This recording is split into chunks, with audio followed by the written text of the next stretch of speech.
Be worried that Prince William could move to strip her of her Duchess of Sussex title when he becomes monarch. Of course, Harry and Meghan remain the Duke and Duchess. Extraordinary claims that Meghan Markle is threatening to sue the British royal family and Prince William if the palace walls are practically shaking, and not from some balcony scandal or leaked diary this time. No, this time the tremor comes from whispers so reckless, so audacious, that even seasoned royal aides reportedly paused mid-sentence when they heard them. Meghan Markle, according to multiple palace sources, is allegedly preparing for what insiders are calling the most unthinkable move yet, a legal strike. Not against the tabloids, not against commentators, but against Prince William himself, the future King of England. The palace walls are practically shaking, and this time it's not because of any disaster. It's because Meghan Markle might be gearing up for the boldest legal swing the monarchy has seen in ages. Whispers bouncing around Buckingham say she's ready to take legal action against Prince William himself if he removes her Sussex title once he steps up as king.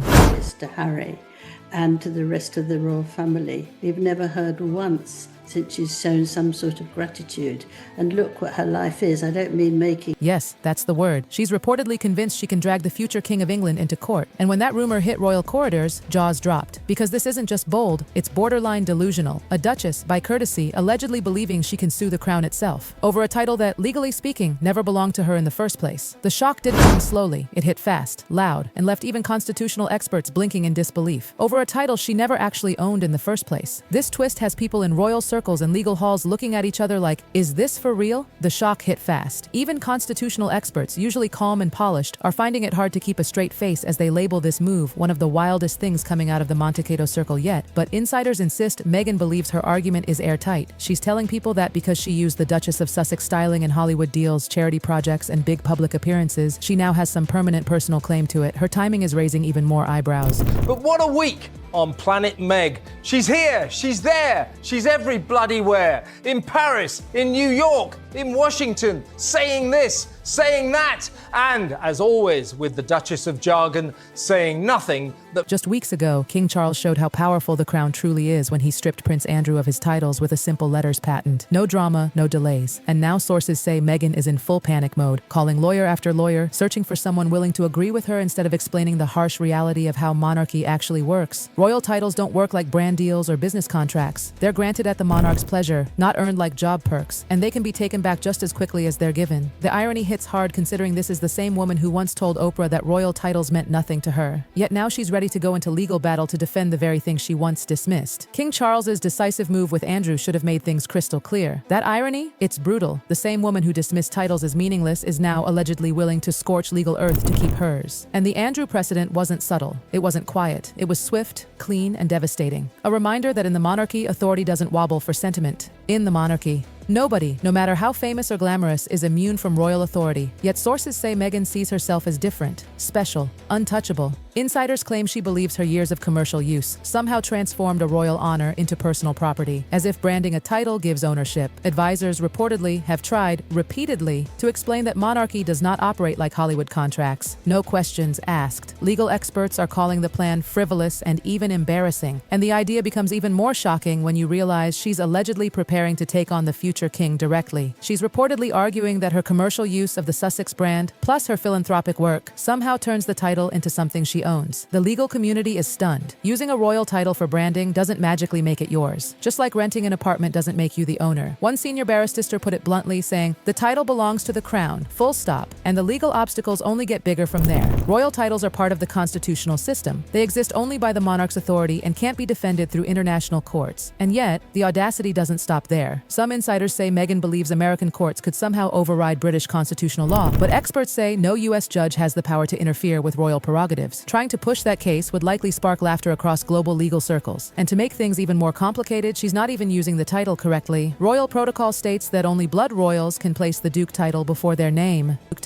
Meghan, by tradition, should be styled as Meghan, Duchess of Sussex, not Duchess Meghan, which is how she often presents herself. Yet she's allegedly preparing to fight for a title she hasn't even followed the rules for. From here, the story spirals. Legal experts dismantle her argument piece by piece. Jurisdiction? None. Standing? Zero. Precedent? Brutal. Andrew, a blood royal, couldn't stop his titles from disappearing overnight. And Meghan, a courtesy duchess, thinks media pressure might succeed where centuries of law refuse to bend. Palace insiders describe the reaction inside Buckingham as quiet, quiet, almost amused. No panic, no scrambling, just calm legal containment. Because the crown doesn't argue with noise. It waits, it absorbs, it acts when necessary. Meanwhile, headlines explode, social media erupts, memes flood timelines, legal analysts tear into the claims with surgical precision, and every breakdown lands on the same conclusion: this lawsuit cannot exist. Hollywood predictably dramatizes. Influencers speculate, sympathy clashes with ridicule. But constitutional law doesn't care about sympathy. It never has. Inside Meghan's camp, sources claim frustration mounts. Confidence collides with reality. Advisors urge retreat. The palace doesn't move. Courts won't listen. And public perception shifts from bold to baffled. What was meant to be a power play becomes a cautionary tale. A collision between celebrity confidence and immovable authority. Legal letters land. Doors quietly close. The gap between belief and law becomes impossible to ignore. By the third week, the narrative is no longer about strength. It's about miscalculation, legal naivety, a misunderstanding so public it turns humiliating. And through it all, the monarchy remains still. King Charles already proved how swiftly titles can vanish. Prince William stands ready to follow precedent, not pressure. What remains is silence from the palace, and echoes from a threat that never stood a chance. Titles are not possessions, crowns cannot be sued, and audacity, no matter how loud, cannot rewrite centuries of constitutional reality. This entire script is based on the provided transcript, and as the dust settles, the real damage isn't legal, it's reputational. Because while courts never opened their doors, the court of public opinion swung wide open. Every analyst, every commentator, every legal scholar began saying the quiet part out loud. This wasn't bravery, this wasn't strategy. This was a catastrophic misunderstanding of how power actually works. Inside royal circles, the mood reportedly shifted from disbelief to grim certainty. The crown doesn't need to threaten, it doesn't need to posture. It simply waits for people to expose themselves. And that's exactly what happened. With every leaked detail, with every whispered legal theory, the illusion cracked further. Meghan's confidence didn't intimidate anyone. It confirmed how far removed she was from constitutional reality. Legal commentators across the UK and US grew increasingly blunt. Panels stopped sugarcoating. Op-eds sharpened their language. The word impossible came up again and again. Not difficult, not unlikely, impossible. Royal prerogative is not a suggestion. It is not a policy. It is absolute authority embedded into the foundation of the state. And no celebrity, no matter how loud or famous, gets to negotiate with it. Social media, ruthless as ever, turned the situation into spectacle. Clips were dissected. Quotes were frozen into screenshots. Every contradiction was archived forever. The Oprah interview resurfaced. The dismissive comments about titles replayed on a loop. And the question hung heavy in the air. If titles meant nothing, why risk everything to keep one? Inside the Sussex camp, sources say the mood darkened. Advisors grew nervous. Calls shifted from aggressive planning to damage control. The realization crept in slowly, then all at once. There would be no courtroom showdown, no dramatic legal victory, no moment where centuries of monarchy bent under California litigation tactics. Meanwhile, the palace remained silent. That silence spoke volumes, because silence from the monarchy isn't weakness, it's confidence. They didn't rebut, they didn't explain, they didn't clarify. They let the law speak for itself. And the law spoke brutally. Behind closed doors, King Charles and Prince William were reportedly briefed in clinical terms. No emotion, no reaction, just facts. The constitutional mechanisms were airtight. Any attempted filing would collapse instantly. Any escalation would backfire. The monarchy once again proved it doesn't react, it endures. What made the situation even more painful was the comparison everyone kept making.